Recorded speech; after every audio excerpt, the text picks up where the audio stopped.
Grozny, Chechnya's capital, gleams with new skyscrapers and grand mosques.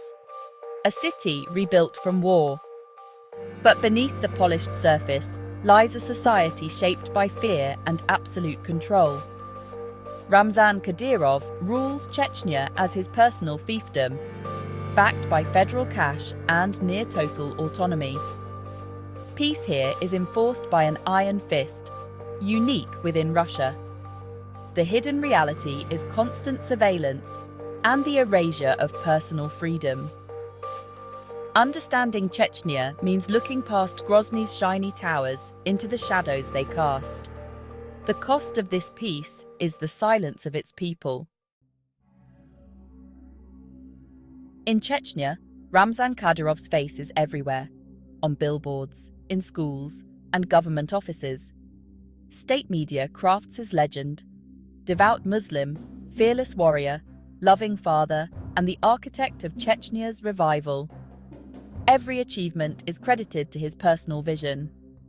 Kadyrov's cult of personality is relentless, blending old-school authoritarianism with modern social media theatrics. He posts videos of himself wrestling crocodiles, flaunting wealth, and issuing threats, projecting power and unpredictability. Followers are expected to praise him publicly. Mass rallies and poems celebrate his rule. Participation is mandatory. Lack of enthusiasm can have consequences. Loyalty to Kadyrov is equated with patriotism and piety. Questioning him is unthinkable. The leader is deified, echoing totalitarian regimes like North Korea. Kadyrov is portrayed as Chechnya's indispensable father, chosen by God and Moscow. This cult personalizes power. Any challenge is a direct attack on the leader. Emotional devotion is demanded, not just obedience. Dissent is erased. Only worship remains. The system ensures Kadyrov's grip is unbreakable.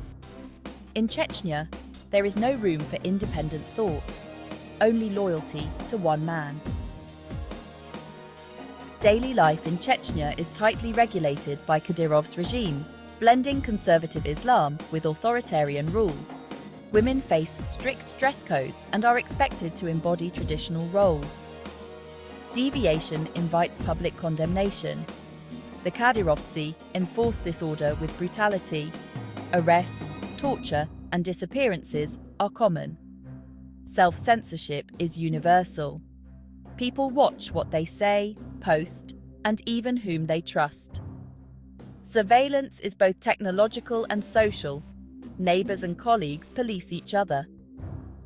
In Chechnya, fear is the law.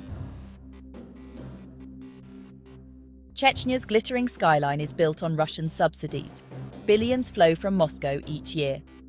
This money buys stability and loyalty. But transparency is non-existent. Corruption is rampant. While most Chechens face unemployment and poverty, Kadyrov and his inner circle flaunt unimaginable wealth. The Ahmed Kadyrov Fund, a supposed charity, acts as a slush fund for the regime. State employees and businesses are pressured to donate, funding pet projects and rewarding loyalists. Nearly everyone is financially dependent on the state and on Kadyrov.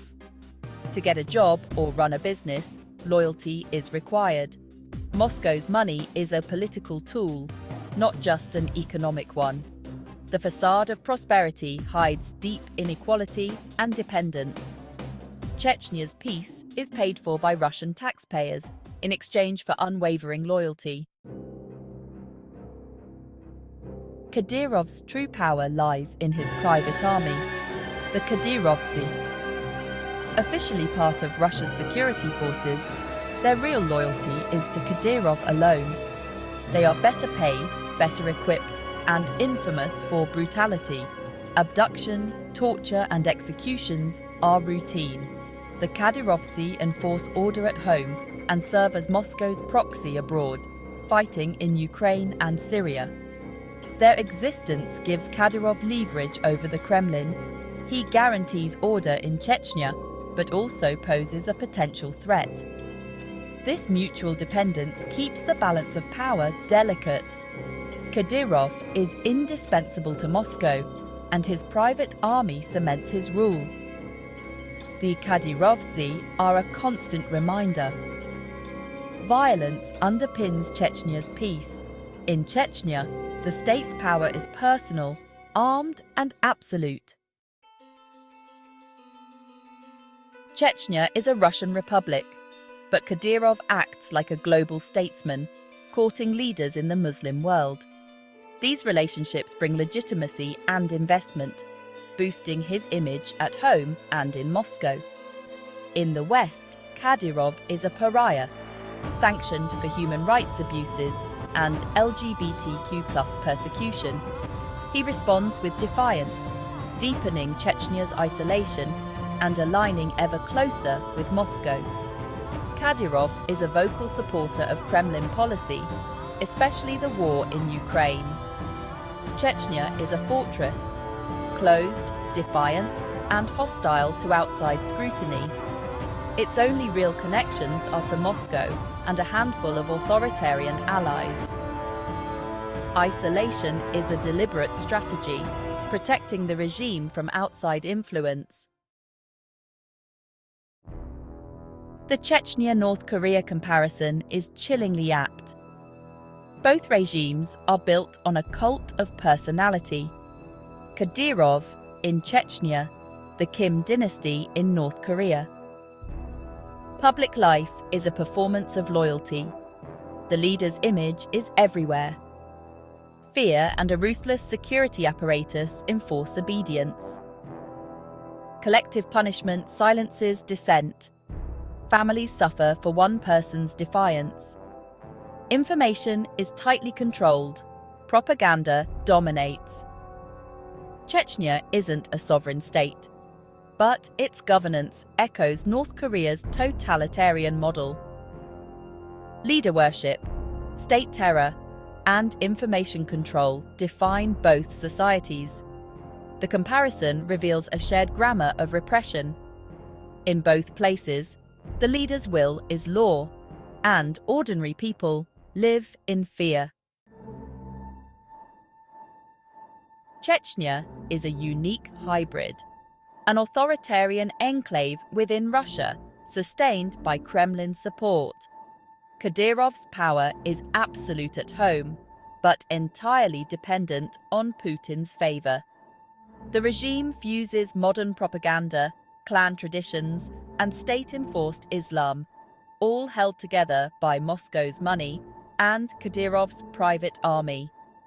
Grozny's skyscrapers mask a society built on fear and the erasure of rights. Chechnya challenges European norms. Abductions, torture, and collective punishment are routine. Sanctions and condemnation have little effect as long as the Kremlin backs Kadyrov. Chechnya is not a rogue state. It's an integral part of Russia, its forces fighting in Russian wars. The Kadyrov model is seen by some in Moscow as a blueprint for controlling other regions. Chechnya is a dark mirror, warning of the price of stability bought with absolute control. Chechnya's system rests on two men, Kadyrov and Putin. Their personal bond is the foundation of peace, but it's fragile. Kadyrov's rule is absolute but brittle. There's no clear successor, and his power is intensely personal. A change in Moscow could plunge Chechnya into chaos, reigniting conflict or sparking a violent succession struggle.